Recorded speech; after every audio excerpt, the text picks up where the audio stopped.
Ravi de vous retrouver pour cette grande session d'information. Bienvenue à tous sur Gabon 24. Et tout de suite, les titres. Au Gabon, les élèves des écoles, collèges et lycées publics ont repris le chemin des classes ce lundi dans tout le pays. À Libreville, le personnel administratif et d'encadrement était à leur poste malgré la grogne des syndicats. Au Maroc, le royaume est indigné après la mort d'un vendeur de poissons broyé par une benne à ordures alors qu'il défendait la saisie de sa marchandise. Le ministre de l'Intérieur a promis des sanctions contre les responsables de ce drame. Et puis nous irons au Liban où l'ex-général chrétien Michel Aoun, 81 ans, a été élu ce lundi à la tête du pays par un vote à plusieurs tours du Parlement, mettant fin à un vide à la tête du pays. Voilà pour les titres de cette grande session. Madame, Monsieur, voici votre journal. Ouvrons la page gabonaise tout d'abord. Le président gabonais Ali Bongo Ondimba était ce lundi sur le chantier d'extension du port d'Ovendo au sud de Libreville, lancé il y a quelques mois par Olam Gabon, des travaux qui entrent dans le cadre du renouveau, dis-je bien, des ports du Gabon vont bon train et pourraient être livrés dans les délais en mai 2017. Les détails avec Svetlana Maganga et Joël Tatou. Parce que la dynamisation de l'économie gabonaise constitue l'un de ses chevaux de bataille, pour Ali Bongo, le renouveau des ports du Gabon va contribuer à booster ce secteur et c'est à juste titre qu'il est allé toucher du doigt l'avancement des travaux d'expansion du port d'Ovendo. Ici, les objectifs sont clairs. Rendre Ovendo beaucoup plus compétitif en matière d'échanges, augmenter nos échanges vis-à-vis de l'extérieur. Le port d'Ovendo, le plus grand du pays, sur le chantier du nouveau terminal, Ali Bongo suit avec grande attention les explications. Les travaux exécutés par Olam Gabon sont satisfaisants. Nous travaillons pour que nos installations portuaires puissent non seulement être opérationnelles et dynamiques, mais puissent aussi nous amener à pouvoir réduire le coût de la vie pour nos compatriotes. Donc c'est important pour moi de faire cette sortie pour m'assurer que les travaux avancent bien et que ce port sera livré à temps. Maintenant, il y a d'autres chantiers que je vais aussi revisiter pour voir un petit peu comment ça a progressé dans les semaines qui vont suivre, parce que vous savez que nous allons bientôt avoir la Coupe d'Afrique des Nations et donc je veux m'assurer que tout soit prêt pour ce rendez-vous important. Tout comme d'autres chantiers à travers le pays, ceux de la CAN Total Gabon 2017 vont accueillir dans les tout prochains jours Ali Bongo Ondimba. Son souci, se rassurer de l'état d'avancement de ces travaux. Fini les vacances, l'heure est à l'assimilation des programmes scolaires au Gabon. Les élèves sont présents ce lundi matin dans leur cadre d'apprentissage scolaire. En témoigne ce regard de Linda Gaël Maganga sur les images de Bertin Onsaga. Les élèves du Gabon ont renoué avec le chemin des classes. Ce lundi, ils sont présents dans les lycées et collèges de la capitale pour le premier contact avec le corps professoral et administratif. Je suis ravi de revenir parce que la maison, l'ennui et tout ça. Et là, c'est ma dernière année, donc j'avais déjà dû terminer. Ça fait du bien de venir à l'école chercher la connaissance et c'est bien. Ce temps à la maison, à la limite, ça fatigue. Je suis toujours content de revenir à l'école. Pour les parents, c'est une joie de pouvoir conduire leur progéniture dans leur établissement scolaire. Je fais mon devoir régalien. C'est ce que je fais tous les ans. Aujourd'hui, la rentrée, c'est la rentrée. Bon, je le dépose comme d'habitude. Pour ce premier galop, nous ne pouvons que respecter la date donnée par le ministère, le 31. Bon, plus spécialement aujourd'hui, on reçoit les élèves du premier cycle. Nous les attendons, on espère que les parents vont nous déposer les enfants. Le coup d'envoi vient d'être donné pour 9 mois d'apprentissage et les parents souhaitent voir cette année académique se solder sans perturbation. Nous osons simplement croire, nous en tant que parents d'élèves, que c'est vraiment le top et que les choses vont aller bon train pour que les enfants aient une année scolaire complète. Fini les vacances, les élèves du Gabon vont désormais s'atteler à étudier leurs leçons et se préparer aux différents examens pour une meilleure performance et un bon rendu scolaire. Comme prévu dans le calendrier officiel de l'éducation nationale pour ce lundi 31 octobre 2016, la rentrée des classes elle est bel et bien effective au Gabon. Le ministre de tutelle, Florentin Moussavou, appelle les partenaires de ce secteur et les différents syndicats à la sérénité, car selon lui, il n'y a pas de situation insurmontable. Jamila Mendaman s'en fait l'écho. La rentrée des classes des écoles, collèges et lycées publics a eu lieu ce lundi comme fixé par le ministre de l'Éducation nationale, Florentin Moussavou, malgré les exigences de certains syndicats. Dans les revendications des syndicats, il y avait entre autres le paiement des vacations. Et le paiement des vacations s'est opéré depuis jeudi dernier. On a commencé donc à payer les vacations. Il y a tout de même la part d'effort que le gouvernement réalise en commençant donc le règlement des vacations.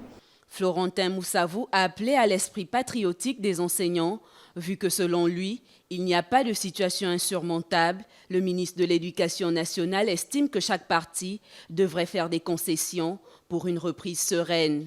Je voudrais juste dire à l'endroit des parents d'élèves, des élèves eux-mêmes, mais aussi et surtout des enseignants, de tous les fonctionnaires en service pour le compte de l'Éducation nationale, tous ces fonctionnaires, leur dire que le 31 décembre 2016 est leur date, est la date de retrouvailles, est la date de redémarrage de notre école pour l'année scolaire 2016-2017.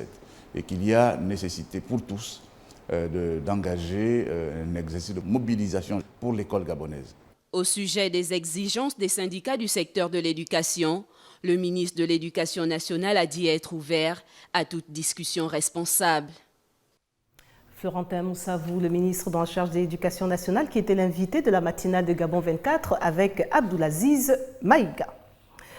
2 semaines après sa mise sur pied, la commission chargée de réfléchir sur un nouveau concept de développement social et familial a présenté ce lundi son rapport d'expertise au ministre d'État du Développement social et familial, de la Prévoyance sociale et de la Solidarité nationale, Paul Biyogemba. Les détails dans ce reportage de Katia Sandon. La commission ad hoc mise en place il y a 2 semaines par le ministre du Développement social et familial, de la Prévoyance sociale et de la Solidarité nationale, Paul Biyogemba, est venu présenter son rapport d'expertise sur le nouveau concept de développement social et familial. Il y a donc 2 semaines, j'ai réuni tous mes collaborateurs pour qu'on en discute, pour qu'on regarde qu'est-ce que l'on peut y insérer comme contenu, en plus des aspects qui peuvent paraître évidents, quels sont les autres dimensions qui peuvent être retenues pour faire partie de cette appellation. Ce rapport, c'est, si vous voulez, le descriptif, le champ d'action, la revue documentaire, qu'est-ce qui existe déjà au Gabon aujourd'hui comme texte législatif et réglementaire pour asseoir la politique sociale que veut conduire le chef de l'État, à tout cas, il a déjà déterminé. Quelles sont les actions que nous pouvons considérer comme prioritaires, quels sont les enjeux, les challenges, quelles sont les stratégies qu'il faut mettre ensemble, les acteurs pour les mettre ensemble, les moyens qu'il faut identifier.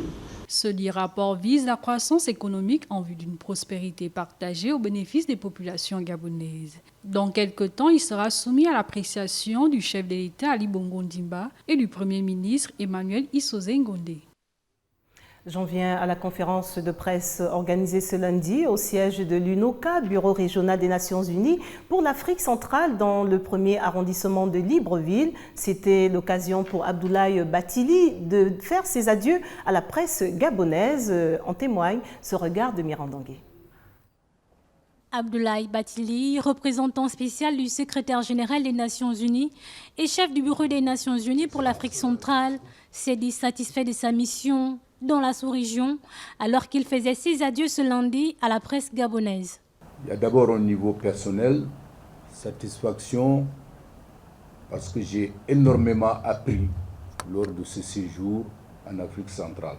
Deuxièmement, du point de vue de mon action en tant que représentant du Bureau régional des Nations Unies pour l'Afrique centrale, également, je me suis enrichi profondément des problématiques qui aujourd'hui agitent le continent africain. Acteur de premier plan lors de la crise post-électorale au Gabon, Abdoulaye Bathily a circonscrit son action aux bons offices entre les 2 parties, estimant que le dialogue est la seule voie de sortie de crise pour consolider la démocratie gabonaise. Dans une période particulièrement difficile à l'interne, la crise économique, la crise financière, mais aussi les menaces aux frontières, tout cela nécessite aujourd'hui que les Gabonais se parlent et trouvent les voies nouvelles pour le processus démocratique, la consolidation de ce processus démocratique. Abdoulaye Bathily, qui écourte son mandat à la tête de l'UNOCA, n'a pas confirmé sa candidature à la présidence de la Commission de l'Union africaine. Son remplaçant sera connu dans les prochains jours. Au terme d'une visite en Afrique de l'Ouest qu'il a conduit au Togo, au Ghana et en Côte d'Ivoire afin d'afficher le soutien de Paris au processus démocratique dans la région, le Premier ministre français Manuel Valls a clarifié la position de la France sur l'élection et le dialogue national. Il est au micro de nos confrères de France 24. Au Gabon, et concernant Ali Bongo, vous vous souvenez de la petite phrase que vous aviez prononcée à son propos ? Vous allez la rappeler? Eh bien, qu'il n'avait pas été élu comme on l'entend, donc il a été réélu en août. Diriez-vous la même chose aujourd'hui, Monsieur le Premier ministre? Mais moi, je dirais les choses simplement. La France prend acte de ces résultats. Il y a un président, il va y avoir des élections législatives. Les candidats ont considéré qu'il fallait que ce soit le Conseil constitutionnel, la Cour suprême, qui proclame les résultats. Et ce qui compte pour la France, c'est l'avenir du Gabon, qui est confronté à une crise économique due à la chute du prix du pétrole. C'est la situation de sa population. Et donc, le seul souhait que nous pouvons émettre, c'est qu'il y ait dialogue, c'est qu'il y ait réconciliation, c'est qu'il y ait capacité de construire là aussi l'avenir ensemble entre ceux qui ont été candidats à l'occasion de cette élection présidentielle. Et ce dialogue pourra se poursuivre avec les autorités gabonaises, je pense notamment dans le cadre à Madagascar du grand sommet de la francophonie. Et pour refermer la page gabonaise, créé en 1993, le projet IGAD se mue et intègre de nouveaux cadres de développement. C'est le cas du PRODIAG qui encadre les agriculteurs et présente de nouvelles stratégies de développement agricole. Gabon 24 vous propose 7 minutes de la COP22 avec Linda Gaël Maganga et Jocelyn Bombadianga. Le projet de développement d'investissement agricole PRODIAG élargit son champ de production et vulgarise les méthodes agricoles adaptées aux changements de saison actuels. Ce projet met en place des périmètres maraîchers, des périmètres vivriers à base de bananiers et de manioc, met en place des élevages de porcs, de poules pondeuses et également ce périmètre suit les organisations des producteurs. Nous avons, dans le cadre de ce projet, nous avons 5 composantes qui s'occupent du suivi de l'encadrement, qui s'occupent également de la formation des producteurs, de la transformation et de la recherche d'accompagnement. La plantation d'Oyane, dans laquelle est cultivée la banane, le manioc et le maïs, s'inspire des nouvelles méthodes de culture pour enrichir le sol. Nous proposons des systèmes sur couverture végétale qui permettent de limiter la déforestation. Parce que la plante de couverture que nous utilisons, généralement c'est du bracaria, mais on utilise aussi du mukuna, on utilise aussi du puraria pour couvrir le sol. Et une fois le sol est couvert, ça permet de garder l'humidité du sol. À partir de là, ça a un avantage, ça a plusieurs avantages, parmi lesquels la capacité de retenir de l'eau. L'agriculture vivrière, fortement pratiquée dans le pays et qui se fait sur brûlis, appauvrit le sol. Or, les méthodes de culture actuelles s'adaptent au bouleversement de saison et nourrissent les zones de culture. Ouvrons à présent la page africaine de cette grande session. Tout d'abord en Centrafrique, l'opération Sangaris, et ça c'est en bref et en images, est arrivée à son terme 3 ans après sa mise en œuvre. Le ministre français de la Défense, Jean-Yves Le Drian, a acté la fin de la présence des 10 000 hommes de l'armée française, laissant un pays dans l'angoisse désormais sous la seule protection des Nations Unies, faute d'un État et d'une armée capable de résister aux groupes armés. Jean-Yves Le Drian était arrivé ce dimanche dans la capitale centrafricaine au moment où un règlement de compte entre groupes armés faisait plusieurs morts. Une dizaine de sources locales dans le quartier musulman du PK5 de Bangui, terrorisant une fois de plus la population. Cap sur l'Égypte, où l'Égypte donc a rendu hommage ce dimanche soir aux 224 victimes du crash il y a 1 an d'un avion russe dans le Sinaï, revendiqué par le groupe État islamique. Une première cérémonie a eu lieu dans la station balnéaire de Sharm el-Sheikh. Nous sommes là, au nord-ouest du pays, point de départ de l'avion, en présence du ministre égyptien de l'aviation civile, du gouverneur de la province du Sinaï et du sud de l'ambassadeur de Russie. Linda Gaël Maganga. Une messe est dite lundi dans l'église orthodoxe de Sharm el-Sheikh pour prier en mémoire des victimes de l'appareil qui s'était écrasé peu après son décollage le 31 octobre 2015 en Égypte. احنا موجودين النهارده علشان نقول لاهالي الضحايا ان احنا فاكرين المصابكم وان احنا Nous sommes ici aujourd'hui pour dire aux familles des victimes que nous nous rappelons de vos pertes et que nous ressentons la même peine que vous et nous rendons hommage aux âmes des martyrs victimes de cet accident tragique. اللي فقدناهم في هذه الحادثة الأليمة. Le drame revendiqué par le groupe djihadiste a une incidence sur le taux de déplacement des touristes vers cette partie du monde. Le souhait des autorités est de faire disparaître à jamais le traumatisme du drame. لا تزال صور حزينة ماسلة أمام عيوني منذ سنة. Après un an, je revois toujours les tristes images de l'accident. Cet avion transportait 224 passagers de Russie, d'Ukraine et de Biélorussie. L'enquête sur le crash est toujours en cours, mais la reprise des vols russes représenterait un soulagement pour l'Égypte. Et restons en Égypte car un an après ce crash d'avion russe dans le Sinaï, l'industrie touristique égyptienne est toujours au point mort, privant le pays de l'une de ses principales sources de revenus. Retrouvons Linda Gaël. Dans sa boutique du bazar de Khan el-Khalili au Caire, Hamgad el-Kassabgi surfe sur Facebook en attendant d'hypothétiques clients. Seules des familles égyptiennes et des étudiants flânent dans les ruelles étroites. Ces dernières années, nos frères arabes et nos frères en Irak venaient en Égypte et ça nous aidait. Mais les Arabes comme les Saoudiens et les Koweïtiens venaient plus souvent l'année dernière que cette année. Le 31 octobre 2015, tout espoir de reprise de tourisme avait été éteint par le crash de l'avion de la compagnie russe Metrojet dans le Sinaï, qui avait fait 224 morts. Le groupe djihadiste État islamique avait revendiqué cet attentat perpétré par l'explosion d'une bombe à bord, quelques instants après son décollage de la station balnéaire de Sharm el-Sheikh Nord-Ouest. Nous trouvons ça étrange. Pourquoi sommes-nous les seuls à souffrir? Ce qui s'est passé ici a aussi eu lieu en France, en Allemagne, en Turquie et même aux États-Unis. Il y a eu des bombes là-bas, mais les touristes n'ont pas arrêté d'y aller.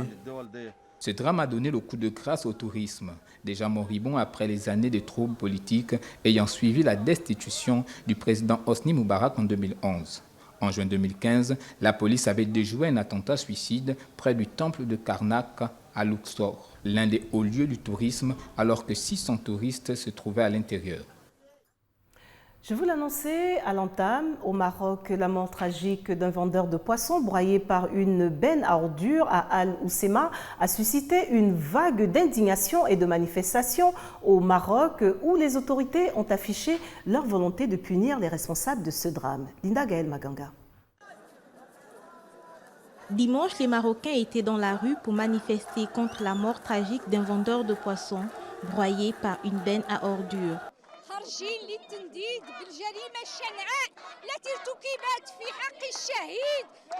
Nous sommes venus pour condamner le crime odieux commis contre le martyr Mouchine Fikri. Nous condamnons fermement ce crime que nous avons vu de nos yeux. C'est un crime avec préméditation.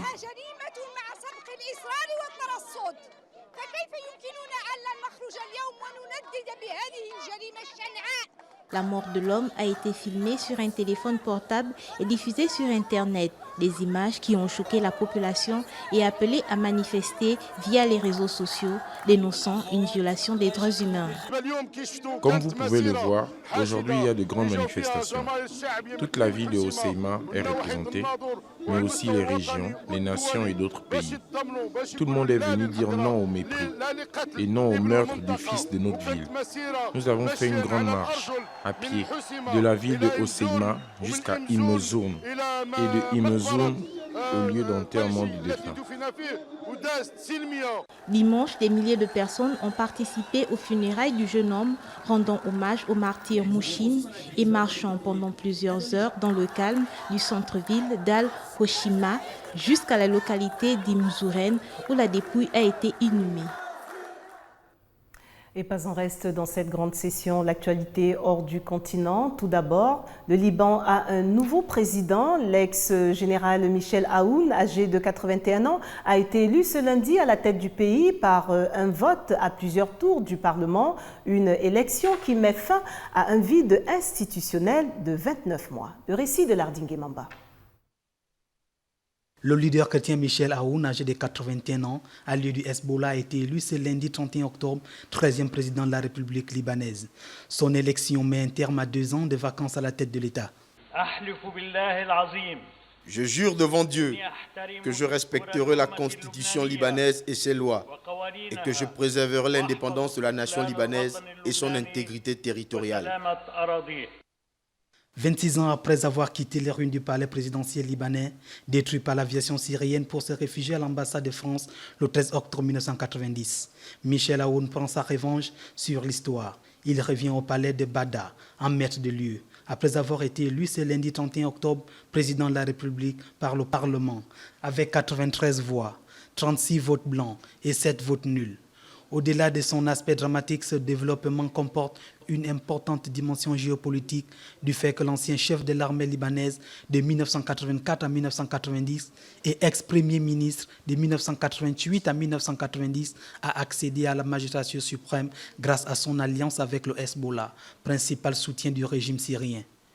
La première lecture que l'on peut faire de cet événement historique est que le Hezbollah pro-iranien est devenu un acteur incontournable dans la vie politique libanaise. Mais cette analyse reste incomplète, car Michel Aoun doit sa victoire surtout à sa propre popularité au sein de la communauté chrétienne. Au Venezuela, le président vénézuélien Nicolas Maduro et des représentants de l'opposition ont entamé ce dimanche un dialogue pour tenter de désamorcer la crise politique qui paralyse ce pays pétrolier après près d'un an de tensions et de blocage institutionnel. Linda Gaël Maganga s'en fait l'écho. Le processus de dialogue a débuté dimanche au Venezuela. Le président Nicolas Maduro invite toutes les parties à s'impliquer davantage pour un apaisement des tensions. Je tiens à remercier le pape François et son représentant, comme je l'ai fait il y a quelques jours à Rome, et à exprimer mon engagement absolu en tant que président de la République et leader du mouvement révolutionnaire bolivarien du Venezuela dans ce processus de dialogue. Je tiens la main à la coalition de l'opposition et je lui donne la parole pour que nous puissions discuter, ce qui n'est pas facile à faire. Les autorités religieuses soutiennent les actions mises en place pour rétablir la paix. Un émissaire du pape a transmis la volonté du souverain pontife de voir ce dialogue se solder en faveur de toute la population du Venezuela. Dès le début de ce processus, je vous demande au nom du pape François de réussir à trouver un terrain d'entente pour rendre ces discussions crédibles, faire des gestes concrets et faire preuve de bonne volonté. Cette rencontre avec la médiation du Vatican et l'Union des Nations sud-américaines intervient alors que l'opposition du centre droit cherche par tous les moyens à faire partir le président socialiste qu'elle juge responsable de l'une des pires crises économiques de l'histoire du pays. Cap sur l'Irak, où les forces irakiennes ont repris ce lundi leur progression vers Mossoul avec l'objectif de prendre position à quelques centaines de mètres de la périphérie est du bastion du groupe État islamique. Lardingue Mamba nous en dit un peu plus. Les quelques milliers de djihadistes qui défendent la grande ville du nord de l'Irak font désormais face à un nouveau front à l'ouest avec l'entrée en action ce week-end des combattants des unités de la mobilisation populaire. Cette coalition nommée par de puissantes milices chiites, soutenues par l'Iran, s'était jusqu'à présent peu impliquée dans la bataille lancée le 17 octobre pour reprendre Mossoul à partir de l'Est, du Sud et du Nord. Les forces paramilitaires veulent surtout couper les lignes d'approvisionnement de l'État islamique entre Mossoul et l'Est de la Syrie, en particulier son fief de Raqqa. Mais pour y arriver, le chemin à parcourir reste long pour ces forces dont la participation est source de tension au sein de la vaste coalition luttant contre l'État islamique. Les Kurdes et les Arabes sunnites irakiens n'y étant pas favorables, les milices chiites ont assuré qu'elles ne comptaient pas entrer dans Mossoul. Elles ont été en effet accusées d'exactions lors des précédentes reprises de villes peuplée majoritairement de sunnites comme Fallujah ou Ramadi. En Turquie, les autorités ont accentué leur purge contre les putschistes présumés, étendant au passage leur filet au milieu pro-kurde. Cette mesure vise l'élimination des risques de sédition et faire face ainsi à la double menace du groupe État islamique et du Parti des travailleurs du Kurdistan. Miran Dangué. Nouvelle vague d'une purge sans précédent dans l'histoire moderne de la Turquie. Plus de 10 000 fonctionnaires ont été limogés, notamment par les ministères de l'Éducation, de la Santé, selon 2 décrets parus ce samedi au journal officiel. Des médias ont été fermés, pro-kurdes pour la plupart. Lorsque nous nous sommes réveillés le 25 juillet 2015, nous avons été confrontés à la première censure de DIA. Et depuis ce jour, c'est-à-dire depuis près d'1 an et demi, 16 mois, notre agence a été fermée 47 fois. Là, nous utilisons notre 48e adresse. On peut dire qu'on peut intégrer le livre Guinness des records. Ces décrets annoncent par ailleurs la suppression des élections des recteurs dans les universités qui seront désormais choisies par le président Recep Tayyip Erdogan. Les autorités turques affirment pour leur part que ces mesures sont prises dans le cadre de l'état d'urgence en vigueur.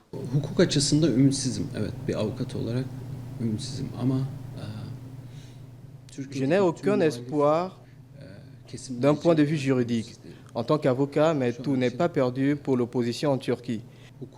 En ce moment, il n'est plus possible de résoudre les choses par la voie de la justice. Aller dans le sens des droits de la liberté naturelle des gens à faire valoir leurs droits. Depuis la tentative de coup d'État du 15 juillet dernier, plus de 35 000 personnes ont été arrêtées et plusieurs dizaines de milliers limogés ou suspendus, suscitant l'inquiétude de l'opposition et des partenaires occidentaux de la Turquie quant au respect de l'état de droit. Direction le Japon, précisément à Tokyo, où la réserve est habituellement de mise. Les Japonais ont célébré Halloween ce week-end avec toutes sortes de déguisements plus ou moins effrayants, du zombie au personnage de jeux vidéo, en passant par Donald Trump, le candidat à la présidentielle américaine. Andy Tungi. Pour les Japonais normalement réservés, la célébration macabre des morts pour la fête d'Halloween est une excuse pour glisser sur un costume farfelu et laisser leurs cheveux vers le bas lors des fêtes arrosées ornées de pierres tombales, des squelettes et des araignées. Je pense qu'à la base, les Japonais aiment se déguiser et qu'ils attendaient qu'une occasion officielle pour le faire ouvertement. Ce qui est amusant est toute la phase de préparation et de confection des costumes. Avec Halloween qui tombe un lundi cette année, les grands défilés du week-end à Tokyo et à Kawasaki au sud de la capitale ont attiré quelques 250 000 fêtards, tandis que Tokyo Disneyland a également connu un pare-choc de 2 jours. Halloween est une industrie d'$1 milliard au Japon, avec une estimation de 20 millions de personnes à l'échelle nationale qui se plaisent dans l'esprit sinistre.